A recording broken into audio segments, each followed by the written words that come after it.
Everyone, it's Roger and James here from the DisKingdom Podcast. In this episode, James is going to be telling us all about his trip to Disney last week that he was on. So, James, what was kind of some of your highlights from last week's trip? Well, I did all 4 of the parks, which was pretty awesome. We went and did the Halloween Not So Scary Mickey adventure, which we talk about in another podcast, so I won't really talk about here. I did get a chance to go to the brand new Pandora area in Animal Kingdom, which is the rage right now.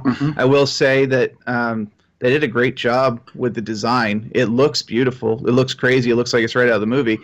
Having said that, I have zero attachment to the movie, so it's like, oh, that's kind of cool. All right. There are 2 rides there. There's the river ride, and then there's the flight ride. I only got to do the river ride. I had a fast pass for that, so thank goodness for that. And I did that one, and I have to say, if I had stayed more than 40 minutes in line for that, I would have been very disappointed. But having a fast pass for it, sure, it was a lot of fun. It's very well designed. It's cool. It's very similar to the Frozen ride, the current Frozen ride. It's more of a family ride now, isn't it? It's a very family ride. It's cool. And again, though, I have no emotional connection to the Avatar franchise. So I think if you are a big fan of the Avatar franchise, you'll get more out of it than I did. And then there was the other ride. Yes. There's the other ride. There's the flight. Flights of Passage, isn't it? So we got to Animal Kingdom on one of the extra magic hour days, meaning it opens at 8 instead of 9. And we got there right about 7:55, 8 o'clock. So we were in the park when it opened.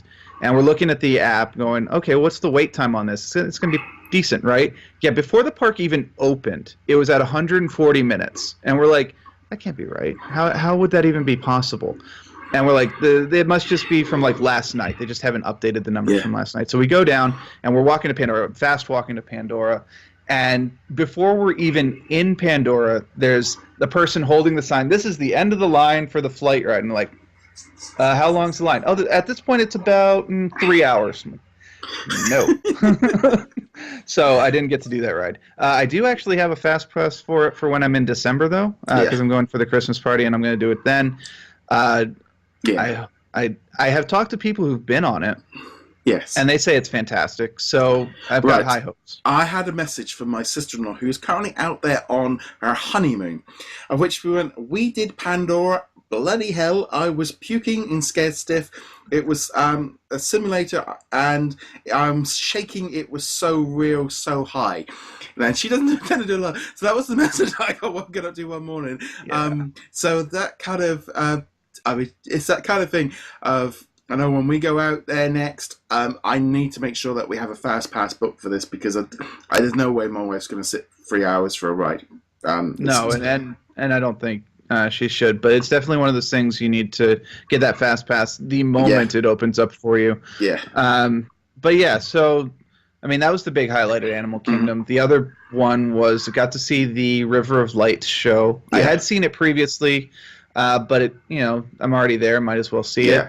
And it was weird because we got in there and we're sitting down. And for whatever reason, we were stupid enough and didn't realize it occasionally rains in Florida. So we're sitting there in a regular shirt and shorts and stuff, and it just starts You didn't have your poncho? Pouring. No, we didn't have a poncho. Could have bought one for like $30, but British, you'd have had enough. Well, the funny thing is also, apparently you're not allowed to have an umbrella in there. No, it's a weapon. Or they think you're Mary Poppins. Or one or the Yondu. Other. Or Yondu. I think maybe a combination of all of the above. But it's pouring down. We're waiting for it to start. People are actually starting to leave because there's like, nah, I can't sit in this. People in ponchos are leaving. Like, what do you... Anyway, the show starts at 7:30 p.m. and almost exactly at 7:30 p.m. on the dot, the rain just stops. Straight up stops. And I'm just like, all right. So we're soaking wet. Absolutely drenched to the bone, but we're like, cool, we get to watch the show in this, and half the seats are empty now, so that was great. It's a fun show. It's very much like Illuminations over at Epcot.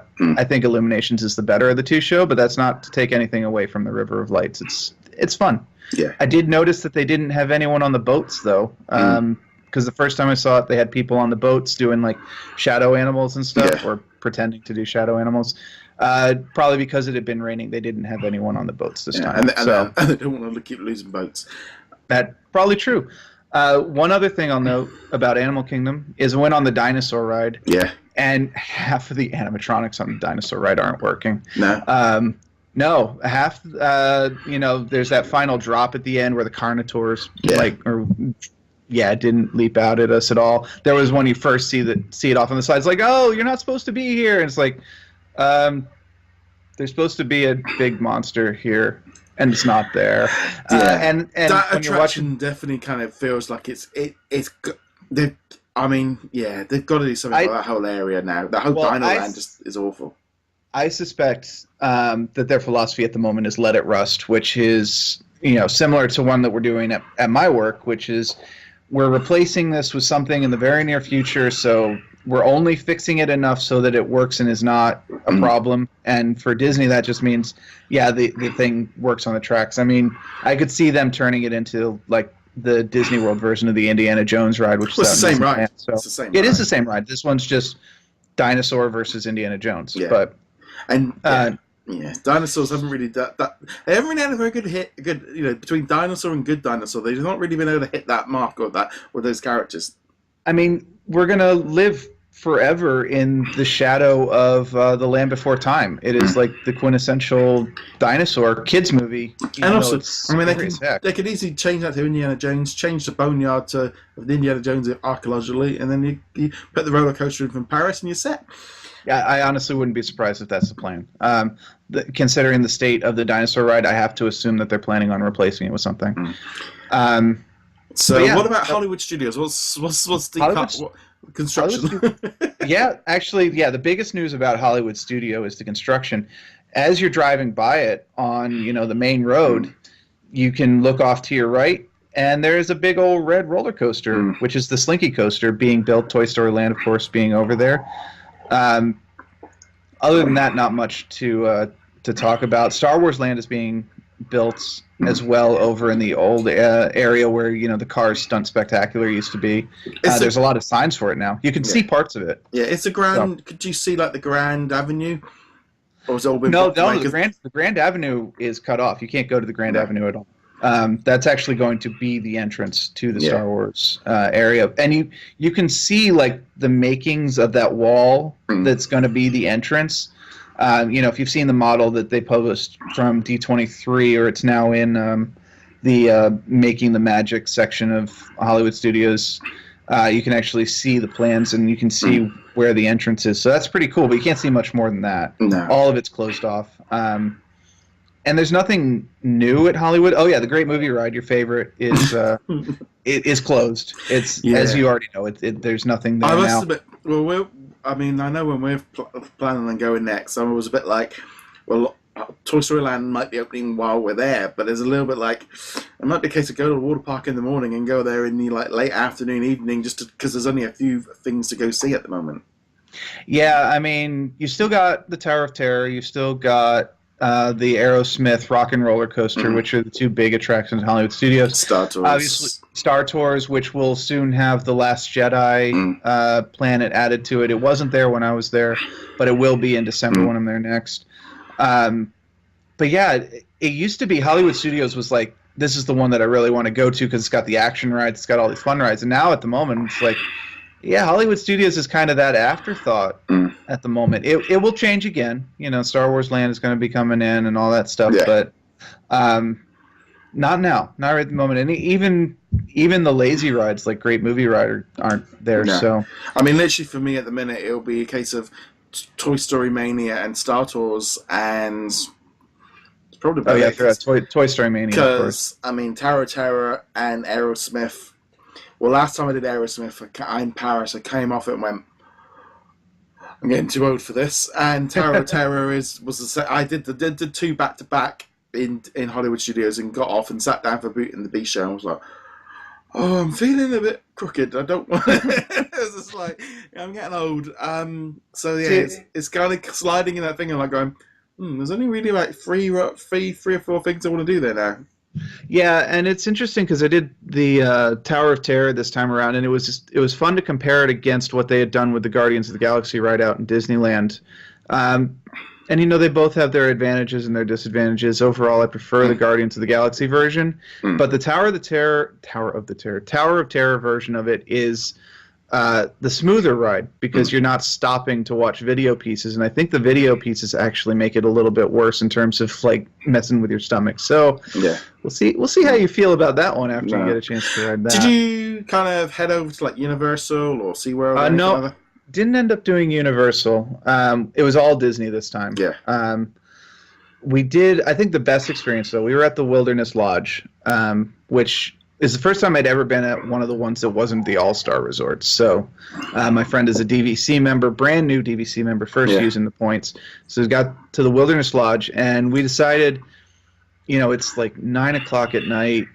We're just going to go over to Disney World because we can take the boat directly from Wilderness Lodge to Disney, which is fantastic. And we're not even going to try and go any rides in Disney World. We're just going to walk down Main Street, just enjoy the ambiance of it. And, well, we accidentally timed it perfectly. We got on the boat just moments after the fireworks started. And the pilot of the boat obviously knew what they were doing because they took a very slow, circuitous route to get to the park. And we got to the park right as the finale was happening. So we got a perfect, like, no-block view of the fireworks all the way around, which was great. Definitely one of the highlights of the trip. Obviously not something that everyone can do because the Wilderness Lodge is one of the more expensive ones, and it's definitely a treat. I don't think we'll be staying there again simply because it is so expensive, but it was nice. Yeah, and then next time we're in a villa. We're out. We're way out. No resort next time. But it's that thing, isn't it? I think it all adds into it. Because it's that kind of thing of Epcot. Is there much? Because it's also feel like it's gone quiet over there. Well, Epcot's got stuff coming in the future. They've been refurbishing some of the rides. Obviously, the Ellen ride is gone. That will be going away. And then while I was there, the wine and food festival was going on, so that was cool. I don't drink, so I'm not going to be sampling the wine, but it was still fun to walk around. They refurbished, of all rides, Mission Space. Yeah. Sorry, not the big globe one right at the front, but the one where you're in the simulator. And it's actually a better ride now. It's still not like a must-ride situation, but, Gary Sinise's intro video is gone. He's been replaced by the woman who was on Firefly, the first officer in that. And now you actually have two completely different rides. You had the easy version and the hard version, and it used to be just the hard version threw you around a lot more and you're more likely to get sick. Now apparently they are two completely different experiences. You're not going to Mars anymore. No. You're just going in orbit around the planet, which was actually cool. It was a lot of fun. It's still not a must-go-on ride. See, we walked in there. My wife took one look at the thing and thought it was way too compact and just like she chickened out. So I must have done that thing like 20 years ago, and I literally just like I remember walking in and going, this one doesn't really kind of do it. I think you really do have to have like a love of space and whatnot to really do that one, and obviously you can't be claustrophobic. But I enjoyed it. I don't think it's a must ride at all. I think you're much better off going to Test Track or Soarin' or something like that. We did walk around the world stage, which was fun. We did go into the Mexican villa, which was all decorated up with cocoa stuff. I actually didn't know that going in, so it was a nice little surprise. I'm looking forward to that movie. It should be fun, and it's right around the corner too. Well, no, not for us, February. Oh, that's right. You guys got screwed over on that one. But it's all right. I've already seen 4, so it's fine. Yeah, there's that. I'm not seeing it until this Thursday. So what we're doing? I think next week we're going to do our spoiler review of the movie once you've seen it. Well, hold on. Me trying to do a non-spoiler review of 4 was not really going to work very well. Well, I saw that you wrote one up on DisKingdom, and I very specifically avoided reading it. So we'll talk about that next week. But yeah, Epcot, it's still in that kind of holdover phase. It's still worth going to, especially during like the food and wine festival, because there's all sorts of good food to have there. We always, I think for us now, Epcot has become this like a nice gentle day. It's like you've got, Soaring Around the World is new-ish, and you've got Test Track as the two like big attractions, but we love the showcase. We just love that feeling of you can take your time, and it's not quite so hectic as the other days. Although I got to say, we did test track. It's one of the first times I've ever actually designed the car, because I normally just go on the single rider, and you don't design a car on single rider. So we designed the car, and we went out of our way to make this thing the ugliest monster truck. It was actually it was a little compact car. We went with the the smart car design, but we made it as blocky as heck. It's like a Scion mated with a smart car, and we painted it like bright yellow with blue glittery stars. It was awful. It was the worst looking car, and it scored the best out of all the cars. It had the best score that I've ever had on a car designed at Epcot. It was like 208 or something. I just remember just going for like the most American car you could go for. Biggest giant tires, big exhaust. Having previously had a smart car. No, they're not. It's like. But that was the point. We were going for a very stupid design, and it ended up working very well. But it's always a fun ride. So I'm in a country where in like 15 years' time there's going to be no petrol and everything's going to be electric cars. So it's going to be it's going to be interesting to see it. But we'd love to know what do you guys think of Walt Disney World on your last visit? Love to know your thoughts on that. As per usual, you can get in touch with us on all the different social media, so be sure to follow us on like Twitter or Facebook to keep up with latest from us. James, where can they find you? Find me heroiclegacy.com, and I'd also add on, what rides do you guys consider must-haves for fast passes when you go down there? What are the ones where you're like, if I can't get this fast pass, we're not going, kind of thing? Oh, got to be Figment in Epcot. It's always Peter Pan, dude. Peter Pan. Because Peter Pan. No, the problem is Peter Pan's line. There could be 5 people in the park, and it will have a 60-minute line. Yeah, I don't know how it's possible. We did Walk On in Paris, and I remember everyone going, like, why are you all so excited about this? I didn't get it, but nevertheless. I don't know. Anyway, only use a fast pass on one that's going to have like a 2-hour wait. Don't Pandora. waste it. Or 3 hours.